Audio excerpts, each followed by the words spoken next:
भारत में leopard project की शुरुआत कब हुई? तो भारत में लेपर्ड प्रोजेक्ट की अगर बात करें तो लेपर्ड प्रोजेक्ट की शुरुआत होती है 2018 में, ठीक है। केवल राजस्थान सरकार के द्वारा लेपर्ड प्रोजेक्ट चलाया गया है और किसके लिए चलाया गया है? तो ये है इको टूरिज्म को बढ़ावा देने के लिए, इको टूरिज्म को बढ़ावा देने के लिए, ठीक है। और राजस्थान में सिर्फ 3 लेपर्ड टूरिज्म के क्षेत्र घोषित किए गए हैं। कौन कौन से हैं? जैसे कि पहला है झालाना लेपर्ड प्रोजेक्ट जो कि जयपुर में, दूसरा जवाई बांध लेपर्ड प्रोजेक्ट जो कि पाली में है, तीसरा है आमागढ़ लेपर्ड प्रोजेक्ट जो कि जयपुर में है, ठीक है। आमागढ़ लेपर्ड प्रोजेक्ट को जयपुर में 22 मई 2022 को घोषित किया गया। एक बार फिर से रिवीजन कर लेते हैं इसका। देखो, भारत में लेपर्ड प्रोजेक्ट की शुरुआत कब हुई? तो 2018 में हुई। केवल राजस्थान सरकार के द्वारा लेपर्ड प्रोजेक्ट चलाया गया भारत में इको टूरिज्म को बढ़ाने के लिए, ठीक है। और राजस्थान ने 3 लेपर्ड टूरिज्म घोषित किए हैं। कौन कौन से? पहला झालाना लेपर्ड प्रोजेक्ट जयपुर में, दूसरा जवाई बांध लेपर्ड प्रोजेक्ट जो कि पाली में है, तीसरा आमागढ़ लेपर्ड प्रोजेक्ट 22 मई 2022 को घोषित किया गया जो कि जयपुर में है, ठीक है। अब देखो 2018 की बाघ गणना के अनुसार क्या क्या तथ्य आते हैं, ठीक है। तो बाघ गणना क्या कहती है कि विश्व के 70% से अधिक बाघ केवल भारत में है, ठीक है।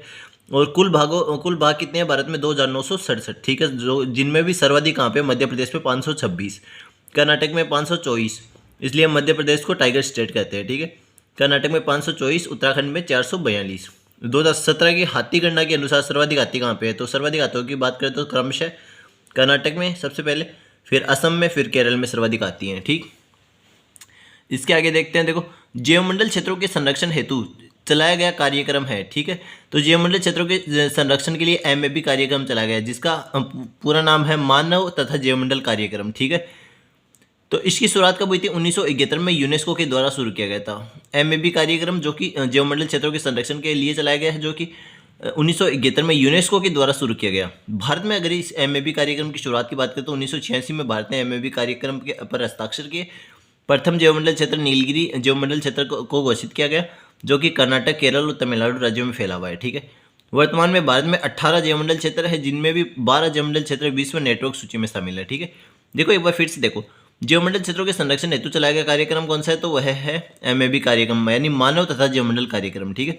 इसकी शुरुआत 1971 में यूनेस्को के द्वारा विश्व स्तर पर होती है तथा भारत में बात करें तो 1986 में इसकी शुरुआत होती है।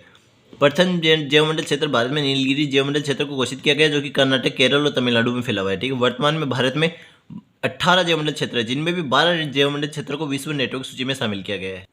भारत का सबसे बड़ा जैवमंडल क्षेत्र कौन सा है? तो भारत का सबसे बड़ा जैवमंडल क्षेत्र कौन सा है? तो वह है कच्छ का रण। कच्छ का रण कहाँ पे है? गुजरात में है। किसकी इसकी इसका क्षेत्रफल कितना है? 12,454 किलोमीटर स्क्वायर, ठीक है, यानी वर्ग किलोमीटर। भारत का सबसे बड़ा जैवमंडल क्षेत्र कौन सा है? कच्छ का रण, जो कि गुजरात में है, 12,454 वर्ग किलोमीटर, ठीक है। भारत का सबसे छोटा जैवमंडल क्षेत्र की बात करें तो वह है डिब्रू सिकोवा। डिब्रू सिकोवा कहाँ पे? आसाम में है, ठीक है। 765 किलोमीटर स्क्वायर इसका क्षेत्रफल है, ठीक है। पारिस्थितिकी तंत्र की अवधारणा सर्वप्रथम किसने दी? पारिस्थितिक तंत्र यानी इको इन्वायरमेंटल, ठीक है, सिस्टम, ठीक। तो ये इसके बारे में किसने दिया था? ये सबसे पहले एजी टेंसले ने दिया था जो कि अमेरिका से है, ठीक है। पारिस्थितिकी तंत्र की बात करें तो ये होता क्या है? तो इसमें पर्यावरण के जैविक तथा अजैविक घटकों के मध्य अंतर संबंधों का अध्ययन किया जाता है, ठीक। अब वेटलैंड की बात करें तो विश्व की आर्द्र भूमियों यानी वेटलैंड के संरक्षण हेतु किया गया समझौता कौन सा है? तो रामसर कन्वेंशन जो कि ईरान के रामसर शहर में हस्ताक्षरित किया गया था, तो वो 2 फरवरी 1971 को, ठीक है। और समझौता लागू कब से हुआ? यह समझौता 1975 से लागू हुआ। विश्व आर्द्र भूमि दिवस कब मनाया जाता है? तो 2 फरवरी 1971 को आता है, 2 फरवरी को विश्व आर्द्र भूमि दिवस मनाया जाता है, ठीक है। विश्व वेटलैंड डे 2022 की थीम क्या थी? ठीक है, तो wetland action for peoples and nature, wetland action for peoples and nature, ठीक है। भारत ने रामसर कन्वेंशन पर कब हस्ताक्षर किए? भारत की बात करें तो 2 फरवरी 1982 को किए गए। हस्ताक्षर से पहले भारत में 2 वेटलैंड क्षेत्र घोषित कर दिए गए। कौन से? एक तो चिल्का झील है जो कि उड़ीसा में है, एक केवलादेव घना पक्षी विहार है जो कि राजस्थान में, ठीक है। जिनको कब घोषित किया गया? 1 अक्टूबर 1981 को, ठीक है। एक बार फिर से रिवीजन करते हैं। देखो, विश्व की आर्द्र भूमियों वेटलैंड के संरक्षण हेतु किया गया समझौता कौन सा है? तो रामसर कन्वेंशन है, ठीक है। ईरान के रामसर शहर में किया गया ये 2 फरवरी 1971 को।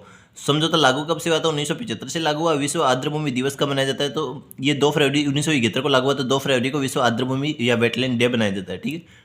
विश्व वेटलैंड डे 2022 की थीम क्या थी? तो wetland action for peoples and nature. Bharat ने रामसर कन्वेंशन पर कब हस्ताक्षर किया? तो 2 फरवरी 1982 को।